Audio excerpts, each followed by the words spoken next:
स्वागत छ भाइ बहिनीहरूलाई नेपाल अनलाइन स्कुलमा। आज हामी क्लास 11 को इकोनोमिक्स अन्तर्गत हामी च्याप्टर 7 मा छौं र हामीले आज डिस्कस गर्ने टपिक भनेको मिनरल रिसोर्स हैन। अब सुरुका टपिकहरुमा अथवा सुरुका क्लासहरुमा चाहिँ हामीले के पढ्यौं भन्दा वाटर रिसोर्सको कुराहरु गर्यौं हैन। त्यसपछि हामीले फरेस्ट रिसोर्सका कुराहरु गर्यौं। अब आज चाहिँ हामी के कुरा गर्छौं त भन्दा मिनरल रिसोर्स हैन। मिनरल भन्ने बित्तिकै के बुझिन्छ त कुनै पनि रिसोर्सहरु जुन चाहिँ अर्थको सरफेस भन्दा मुनि छ हैन अथवा अर्थको ओममा छ भनेर बुझिन्छ। अब यसलाई चाहिँ हामीले डेफिनेसनबाट हेरौं के भनेको रहेछ त resources which are found in the womb of earth are mineral resources हैन। भर्खरै मैले भनेको कुरा चाहिँ हाम्रो डेफिनेसनमा आइहाल्यो। त्यसपछि they are non renewable source of हैन रिसोर्सेस। यो चाहिँ एउटा के हो त नन रिन्युएबल रिसोर्सेस चाहिँ हो। मिनरल रिसोर्सलाई चाहिँ हामीले नन रिन्युएबल रिसोर्सेस भनेर भन्छौं। अब नन रिन्युएबल रिसोर्सेस भनेको के हो त जुन चाहिँ हामीले एकचोटी युज गरिसकेपछि त्यसको बारम्बार त्यसलाई युज गर्न सक्दैनौं हैन, बारम्बार त्यसलाई प्रयोग गर्न सक्दैनौं। जस्तै अब एक्जाम्पल लिन सक्छौं हामीले मिनरल रिसोर्सको। फर एक्जाम्पल भनेर एक्जाम्पलमा के आउँछ त मिनरल रिसोर्समा गोल्ड हैन, सिल्भर, त्यसैगरी कपर, अर्को के छ त कोल, लाइमस्टोन, त्यसपछि अर्को ग्यास हैन। हो यस्तो खालको रिसोर्सहरु जुन चाहिँ हामीले यो डेली लाइफमा युज गरिरहेका छौं अथवा डेली लाइफमा हामीले कन्जम्सन गरिरहेका छौं भने यसलाई हामीले मिनरल रिसोर्स भनेर भन्छौं। जस्तै गोल्ड कहाँबाट आउँछ त अर्थको सरफेस अथवा अर्थको हाम्रो माटो मुनिबाट आउँछ नि हैन। जस्तै त्यसपछि सिल्भर, कपर, ग्यास भनेको कहाँबाट प्रोड्युस हुन्छ त अर्थकै सरफेसबाट प्रोड्युस हुने हो नि। हो यसरी चाहिँ हामीले एउटा मिनरल रिसोर्सको कुराहरु चाहिँ गर्न सक्छौं। अब नेपालको कन्टेक्स्टमा चाहिँ के छ भन्दा नेपाल इज रिच इन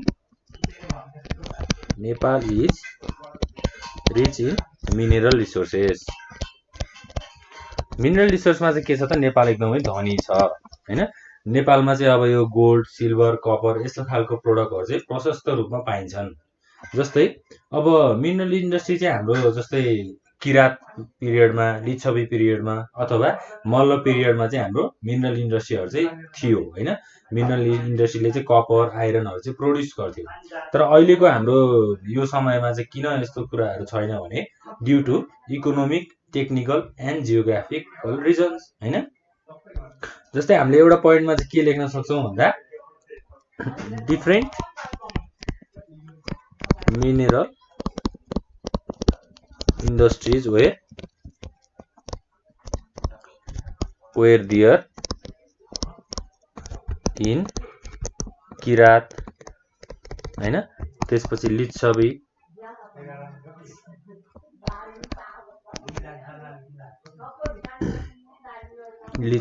हैन, त्यसपछि मल्ल पिरियडमा चाहिँ मिनरल इन्डस्ट्रीहरुको चाहिँ उत्पादन थियो, मिनरलहरु चाहिँ उत्पादन गरिन्थ्यो।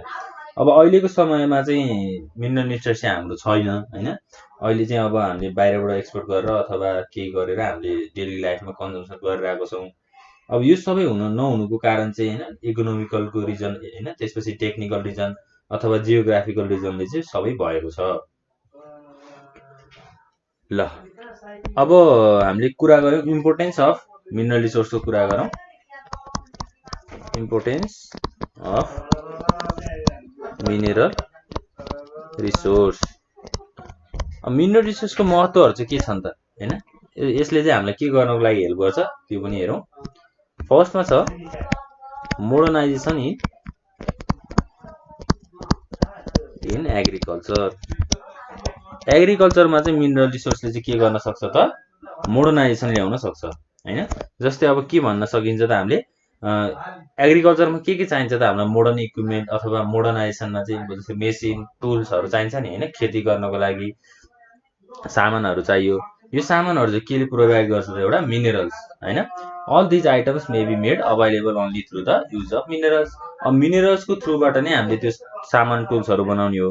जस्तै एउटा धान काट्ने मेसिन बनाउनु पर्यो भने त्यो मेसिनमा के लाग्छ त? आइरन लाग्छ हैन, स्टिल हैन। त्यसपछि अब यो सबै आइरन स्टिल भनेको त हामीले अघि भर्खर के कुरा गरेका थियौँ त? मिनरल रिसोर्सको कुरा गरेका थियौँ। मिनरल रिसोर्सबाट चाहिँ यस्तो खालको प्रोडक्टहरूको चाहिँ उत्पत्ति हुन्छ र यही प्रोडक्टलाई अथवा यही रिसोर्सलाई युज गरेर एउटा मेसिन अथवा टुल्स बनाइन्छ, जसले गर्दा एग्रिकल्चरमा मोडर्नाइजेसन ल्याउँछ। त्यसै गरी सेकेन्ड पोइन्टमा छ हाम्रो क्रिएसन अफ इम्प्लोइमेन्ट अपर्च्युनिटिज हैन। इम्प्लोइमेन्ट अपर्च्युनिटी भनेको अथवा रोजगारीहरू दिनलाई पनि मिनरल रिसोर्सले चाहिँ हेल्प गर्दो रहेछ। किनभने अब नेपालमा त प्रशस्त रूपमा यो सुन चाँदीहरू पाइन्छ हैन। त्यो सुन चाँदीहरूको उत्खनन गराउनको लागि मान्छेहरूलाई त्यहाँ काम लगाउनु पर्यो। काम लगाउने भन्ने बित्तिकै के हुन्छ? त्यहाँ इम्प्लोइमेन्ट अपर्च्युनिटिजहरू आउँछ हैन, मान्छेहरूले काम गर्न जान्छन्। त्यो कुराहरूले गर्दा चाहिँ के हुन्छ त? इम्प्लोइमेन्ट अपर्च्युनिटिजहरू पनि आइरहेको हुन्छ। त्यसै गरी सीमा जाउँ हामी। सीमा के छ त? डेभलपमेन्ट अफ ट्रान्सपोर्ट हैन, ट्रान्सपोर्टको डेभलपमेन्ट हुन्छ एन्ड कम्युनिकेसन। जस्तै अब मिनरल रिसोर्स भन्ने बित्तिकै मिनरल इन्डस्ट्रीहरू खुल्न सक्छ हैन। इन्डस्ट्रीहरू खुलेपछि बाटोघाटो चाहियो, बाटोघाटो भइसकेपछि गाडीहरू चाहियो। त्यो रिसोर्सलाई चाहिँ एक ठाउँबाट अर्को ठाउँमा लग्नु पर्यो हैन। त्यो लानको लागि त हामीलाई ट्रान्सपोर्टेसन सुरुमा फर्स्ट हाम्रो मिन्स भनेको ट्रान्सपोर्टेसन हो। ट्रान्सपोर्टेसनमा के आउन सक्छ त? जस्तै रेलवेजहरू हैन, त्यसपछि एयरवेज, रोडवेज, यो सबै के हो त? एउटा मिन्स अफ ट्रान्सपोर्ट हैन, ट्रान्सपोर्ट गर्नको लागि युज हुने यो सबै मिन्सहरू। त्यसै गरी हाम्रो अरू के छ त? कम्युनिकेसनको कुराहरू आयो हैन। कम्युनिकेसन गर्नु पर्यो, जस्तै रेडियो, टेलिभिजन, टेलिफोन, कम्प्युटर, यी सबै केबाट बन्छ त? आइरन, स्टिल, कपरबाट बन्छ नि। जस्तै हाम्रो घरमा एउटा कम्प्युटर छ, त्यो कम्प्युटर बाहिरबाट केले कोड गरेको हुन्छ त? जस्तै अब हामीले चाहिँ त्यसलाई पोलिथिन पनि भन्न सक्छौँ अथवा कपर हैन। रेडियोमा के हुन्छ त? कपर युज भएको हुन्छ।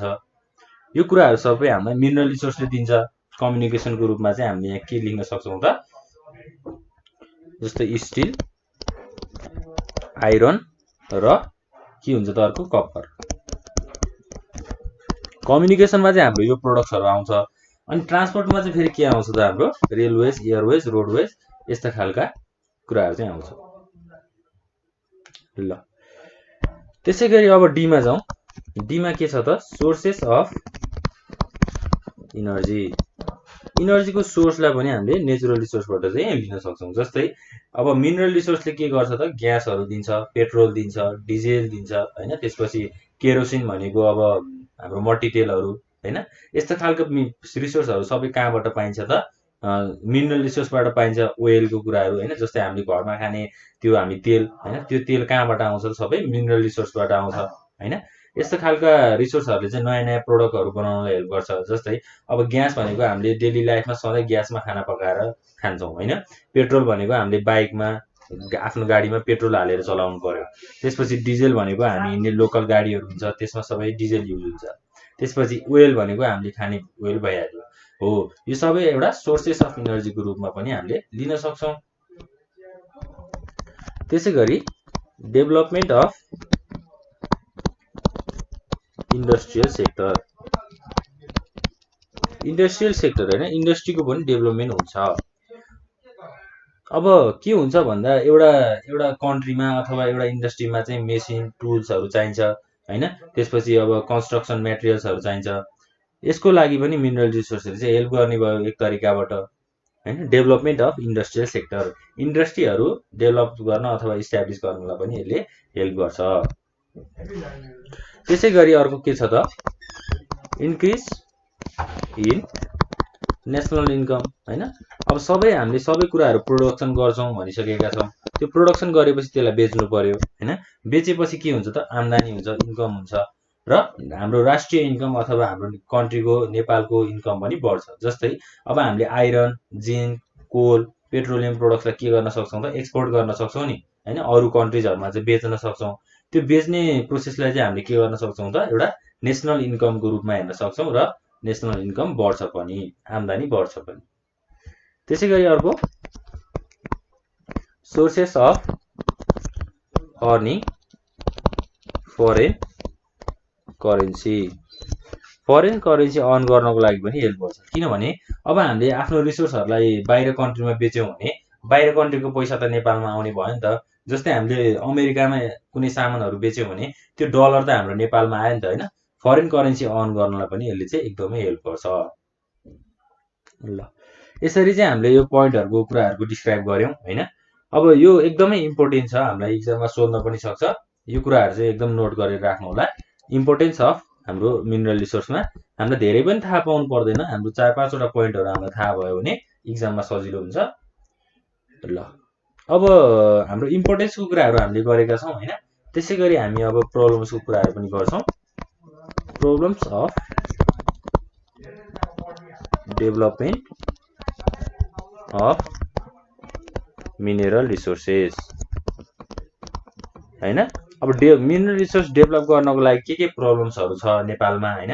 मिनरल रिसोर्स उत्खनन गर्नको लागि, होइन? जस्तै कोल, ग्यास, पेट्रोलियम भनेको त अब हामीले नेपालबाटै प्रोडक्ट गर्नु पर्यो, होइन? नेपालबाटै यसको उत्खनन गर्नु पर्यो।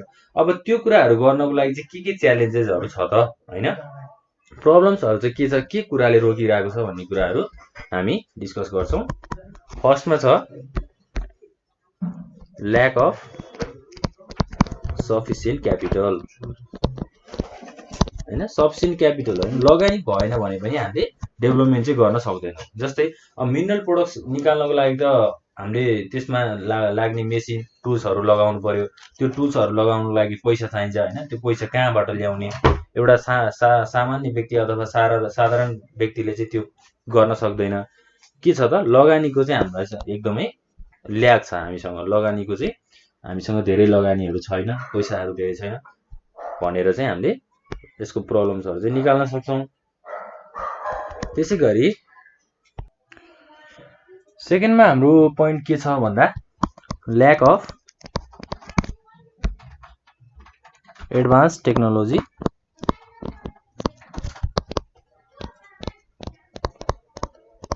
And टेक्निसियन्स।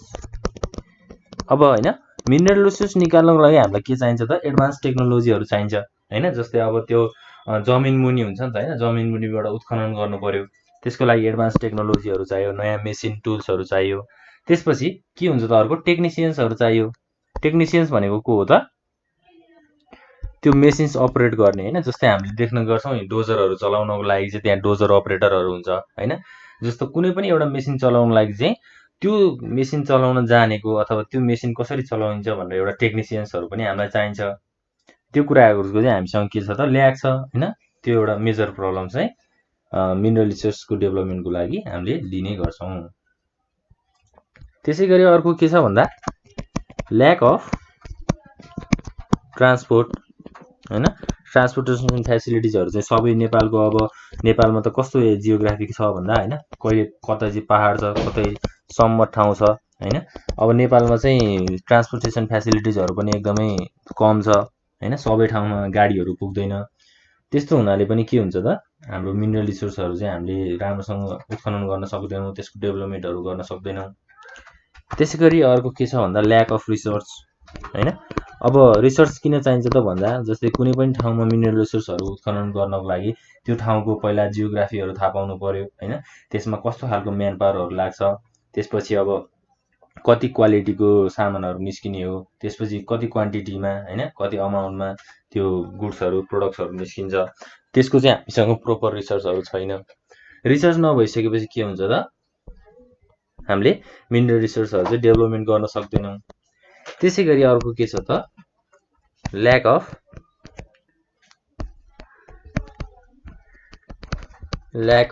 Clear policy of the गभर्मेन्टको चाहिँ के छ त, पोलिसीहरू चाहिँ एकदमै क्लियर छैन, होइन?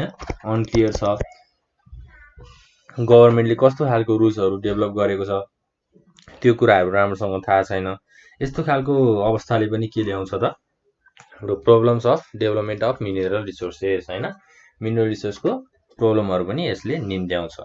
ल, अब हामीले मिनरल रिसोर्सको कुराहरू चाहिँ सकेका छौँ। अब हामीले यो टपिकमा अथवा यो क्लासमा बुझ्नै पर्ने कुराहरू चाहिँ के छ भन्दा मिनरल रिसोर्स भनेको के हो, हैन।